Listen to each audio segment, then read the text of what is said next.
Faqih Muqaddam bisa Miraj ke Sidratul Muntaha 70 kali. Apakah ini tidak bertentangan dengan ajaran Nabi? Ini penjelasan Kimat. Ternyata orang yang mengaku Miraj ke langit dihukumi kafir. Karomah ini seakan-akan datuk para habaib mengalahkan baginda Nabi yang hanya Miraj 1 kali dalam seumur hidupnya. Di antara isi surat Al-Faqih Al-Muqaddam kepada Syekh Sa'ad, salah satu gurunya, beliau berkata, aku telah dimikrajkan ke Sidratul Muntaha sebanyak 7 kali.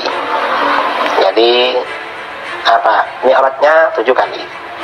Dalam satu riwayat 27 kali dalam semalam. Ada riwayat semalam 27 kali. Ini artinya simpang siur ini riwayat. Dan dalam satu riwayat 70 kali. Makanya kata Imam Qushairi, al-mi'raju la yaqa'u li ghairil Mustafa. Mi'raj itu tidak terjadi bagi selain Nabi Muhammad sallallahu alaihi wasallam. Ada orang ngaku-ngaku Miraj semalam 70 kali, Bu. Orang ini namanya Faqih Muqaddam. Dia berkata, "Urijabi ila as-sama'i 70 marrah fi lailatin wahidah." Aku, kata Faqih Muqaddam, Miraj semalam itu 70 kali. Dan ontaku ini dia ta'rifu tara'iqas sama'. Dia mengenal jalan-jalan di langit seperti mengenal jalan-jalan di bumi. Masya Allah. Kata orang-orang Faqih Muqaddam itu kafir. Kata orang-orang kiai-kiai Indonesia ngomong di YouTube bahwa Faqih Muqaddam kafir karena dia mengaku bisa mi'raj ke langit. Karena orang yang mengaku mi'raj, menurut kitab Mbah Hashim Asy'ari, kitab Risalatul Mu'awanah, manidda'a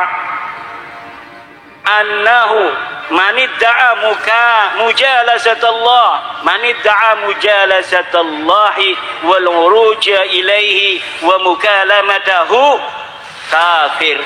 Siapa orang yang mengaku bahwa dia mujalasatullah, dapat duduk bersama Allah, awil uruja ilaihi, atau mi'raj ke sana ke Allah, au mukalamatahu, atau dia ngobrol dengan Allah, fahuwa kafir, maka dia hukumnya kafir.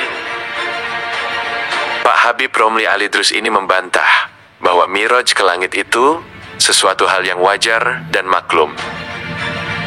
Ruhani atau Isra ruhani para aulia ini suatu yang maklum di dunia tasawuf. Jangan dikafirkan. Dan dalilnya banyak. Pada edisi sebelumnya tentang Mi'raj Faqih Al-Muqaddam itu banyak dalil-dalilnya dari hadis sahih, kemudian riwayat para ulama dari kalangan ahli hadis. Yang di dunia sufi, Al-Faqih Al-Muqaddam itu bukan Mi'raj kepada Allah, itu Mi'raj ke Sidratul Muntaha 7 kali. Dan yang riwayat yang kuat yang 7 kali itu tidak ada keterangan semalam, mungkin beberapa, mungkin 7 malam, tahu apa gitu. Jadi ini sebenarnya masalah ringan ya, nggak perlu dikafirkan. Ini pembelaan Habib Idrus terhadap Faqih Muqaddam, sedangkan Habib-Habib yang lain meyakini bahwa Faqih Muqaddam Miraj 70 kali. Jadi siapa yang harus kita yakini, Habib Idrus yang sebagai mukibin kelas kakap, atau sumber dari Habib asli yang keilmuan serta darahnya nyambung kepada Nabi? Ki Imad menjelaskan bahwa tasawuf wajib mengikuti Quran hadis, ijma qiyas, dan harus mengikuti imam mazhab tasawuf, yaitu Imam Ghazali dan Imam Junaid. Apakah Faqih Muqaddam bisa Miraj 70 kali sesuai dengan mazhab imam tasawuf? Wallahu alam. Jangan-jangan mereka punya imam sendiri, saudara. Bahwa Nahdlatul Ulama dalam tasawuf mengikuti 2 madhab. Madhab yang pertama adalah madhabnya Imam Junaid Al-Baghdadi, yang kedua adalah madhabnya Imam Al-Ghazali. Kenapa madhab hanya madhab Imam Al-Ghazali? Kenapa hanya madhab Imam Junaid Al-Baghdadi? Karena tasawuf kedua imam ini adalah tasawuf sunni, tasawuf yang tidak meninggalkan syariah, tasawuf yang sangat erat ikatannya dengan Al-Quran dan Al-Hadis. Banyak tasawuf yang menyimpang dari ajaran-ajaran Al-Quran, banyak tasawuf yang menyimpang dari ajaran-ajaran al-hadis. Bentuknya tasawuf, bentuknya seperti orang sufi, tapi sholat kagak. Sholat cukup ingat kepada Allah. Katanya ada ayat yang menyatakan bahwa sholat itu hanya mengingat Allah. Akhirnya dia sholat hanya ingat saja. Ketika datang waktu sholat dohor, dia ingat ini sholat dohor. Cukup, tidak usah ruku, tidak usah sujud dan lain sebagainya. Ini ada orang yang mengatakan dia tasawuf, tetapi ajarannya menyimpang dari Al-Quran, menyimpang dari tetapi ajaran tasawufnya Imam Al-Ghazali, Imam Junaid Al-Baghdadi ini tidak menyimpang dari Al-Quran. Bu, untuk apa sih kita belajar tasawuf? Supaya akhlaknya bagus. Karena banyak hari ini orang yang ilmunya lumayan, cuma akhlaknya tidak ada. Kalaulah burung punya dua sayap, dia baru bisa terbang, maka manusia dia bisa hidup mulia di atas dunia ini kalau dia memiliki dua senjata.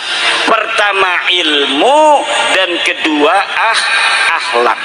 Kalau dia hanya punya ilmu, tidak punya akhlak, maka dia deyeng. Kalau dia sebaliknya, dia punya akhlak tapi dia punya ilmu, maka dia akan bisa menyesatkan umat. Banyak sekarang orang yang akhlaknya baik tapi kemudian menyesatkan umat. Karena kalau sudah akhlaknya baik, orang mengira bahwa dia benar-benar baik, orang mengira dia benar-benar alim, maka dia berbaik-baik akhlaknya, padahal akhlak baik itu tidak akan bisa ada tanpa ilmu. Tetapi orang zaman sekarang bisa marketing, orang zaman sekarang bisa branding, pura-pura berakhlak, pura-pura dia akhlaknya baik. Kemudian banyak orang tertipu. Setelah orang tertipu, baru orang tahu bahwa dia tidak punya ilmu. Makanya anak-anakku, ini para santri, hiasi akhlakmu dengan indah. Innal umama al akhlaqu ma baqiyat. Umat ini ada kekal kalau ada akhlaknya. Kalau akhlaknya hilang, maka umat itu akan hilang. Peradaban manusia akan hilang tanpa akhlak yang baik. Inilah penjelasan Ki Imad dan Habib Romli Al-Idrus mengenai fakih, mukodam, dan ilmu tasawuf. Silakan para netizen rahimahumullah bisa menilai sendiri. Hati-hati, jangan terlalu percaya. Cerita-cerita para habaib sudah terbukti banyak khurafat dan dustanya. Tugas kita sadarkan para mukibin. Mukibin adalah saudara kita.